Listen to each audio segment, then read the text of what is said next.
Hey guys, I am the Comics Kid 2099, and I wanted to talk to you really quickly about a book that I recently bought and read.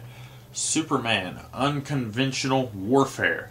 This is written by Greg Rucka, and I don't know who drew this. It says Matthew Clark. I'm not familiar with that artist.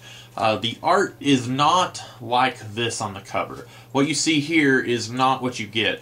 The art is very similar to the style of Phil Jimenez. I think I'm pronouncing that correctly. If you like his artwork, then you will probably like this. It's very similar. In fact, when I saw it, I thought it was Jimenez's artwork. It's not. It's Matthew Clark.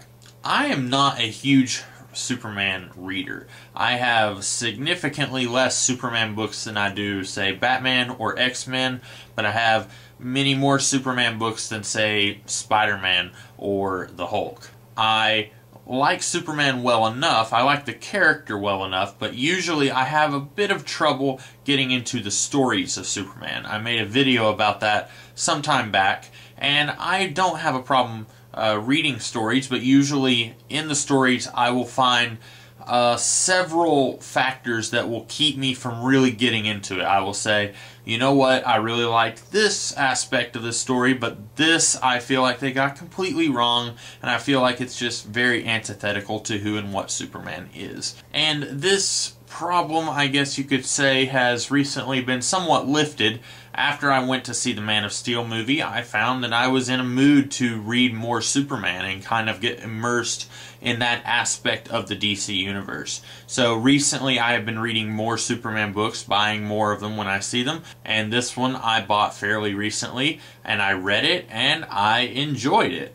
This is the beginning of a short run by Greg Rucka. I think I looked up on Wikipedia some of the volumes of Adventures of Superman. This is from that title, Adventures of Superman. And I looked up some of the trade paperback volumes, and this was the beginning of his run on that title. And I'm pretty sure he also worked on Action Comics. I think he was the one doing the stuff like the Nightwing and Flamebird with Chris Kent.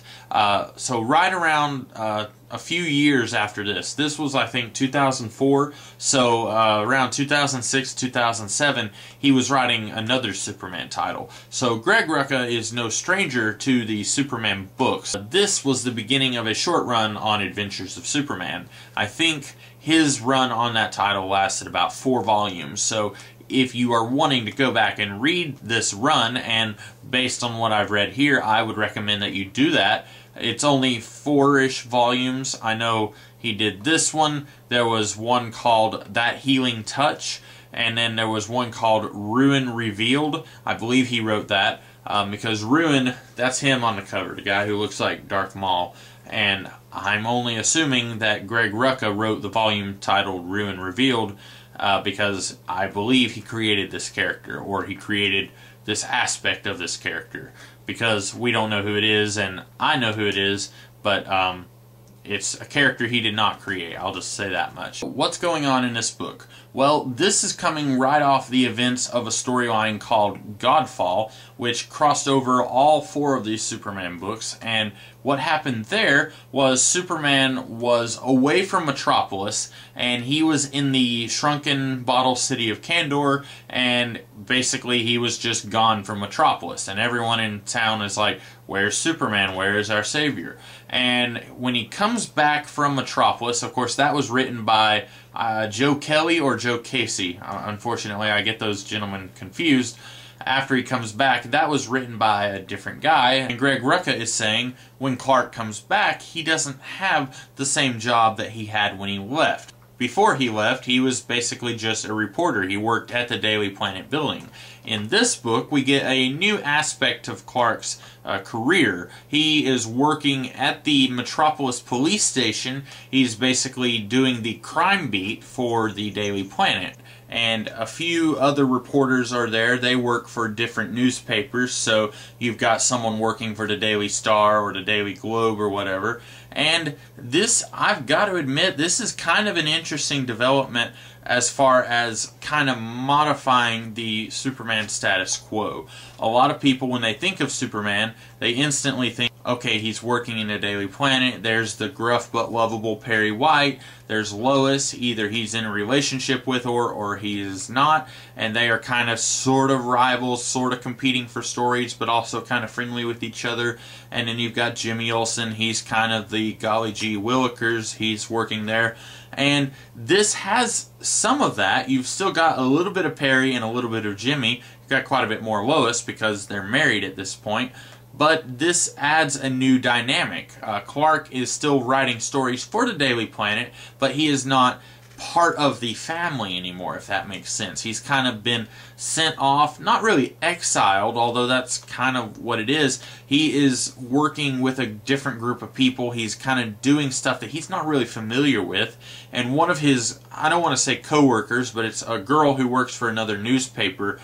She doesn't really like Clark, and we find out she's much younger than him. When she was in journalism school, she was forced to read Clark Kent's articles that he wrote for the Daily Planet significantly earlier in his career, and she compares him to Woodward and Bernstein. She says he is just a fantastic journalist that all students are made to read his work, and now he's working at this kind of dead-end job where she is just out of journalism school, so it makes sense that she would be working there. And the other guy, he is coming to the end of his career. He's kind of getting ready for retirement, so it makes sense that he would be working there. And she says, I'm kind of disappointed that you are here. You're the great Clark Kent. I've got to say, I don't read a lot of Superman, so I don't know how long this dynamic of the Clark Kent persona of Superman lasted.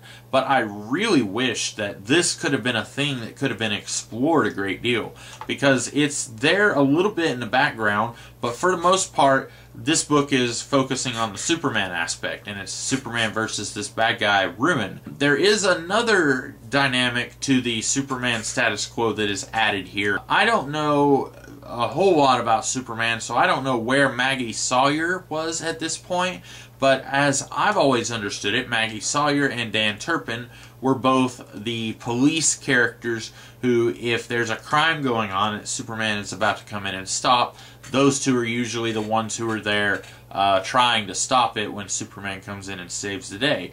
Neither of those two characters are present in this book. Instead, we get a new head of the Special Crimes Unit, Sergeant Lupe something, Lucredo, I think. They call her the Wolf. And she is kind of sort of the same as the classic Lois Lane. She basically thinks that Clark Kent is just nothing. She doesn't give him a second look. She's kind of mean to him. She says, come on, let's hurry it up, Kent, because he's working the crime beat. And so she's there at police headquarters, and whenever they go out on these patrols in their helicopters, they will take one of the reporters with them so that the reporters can report on the stories.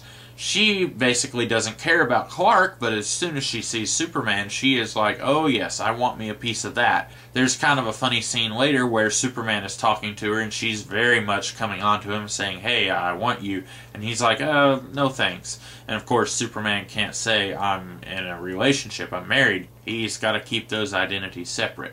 I've talked quite a bit about how Greg Rucka has kind of added these new elements to the status quo, and that's really most of what I'm going to be talking about in this video, because I really think Greg Rucka understands Superman, and I think he really likes Superman. This isn't a writer who doesn't get the character and is brought in to make him cool. I think he likes Superman, he understands Superman, and he has a passion for Superman. But at the same time, I think there's this inherent understanding where Greg Rucka probably was looking at Superman and he was saying, we need to freshen things up a little bit. We need to add a few new elements so that we can kind of make people turn their heads again. Say, what's this? What's going on in the Superman book here? And I, for one, appreciate his efforts. I don't know how long these new elements were staying in the comics, but I, for one, really enjoyed these new characters. I enjoyed the new place where Clark Kent is at.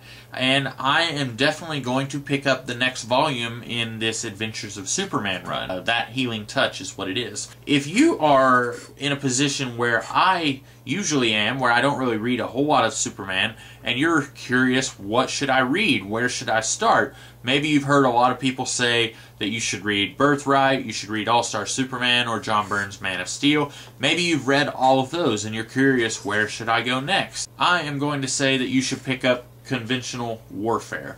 This book is very enjoyable. I enjoyed it quite a bit.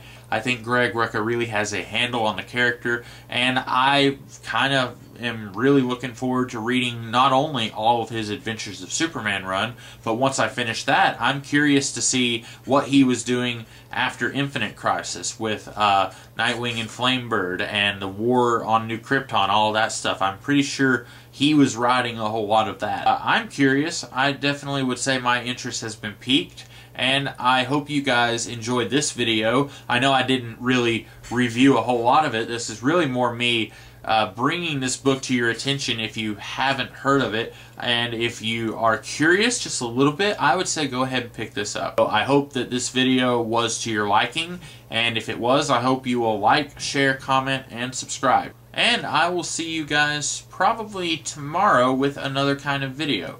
I'll catch you later.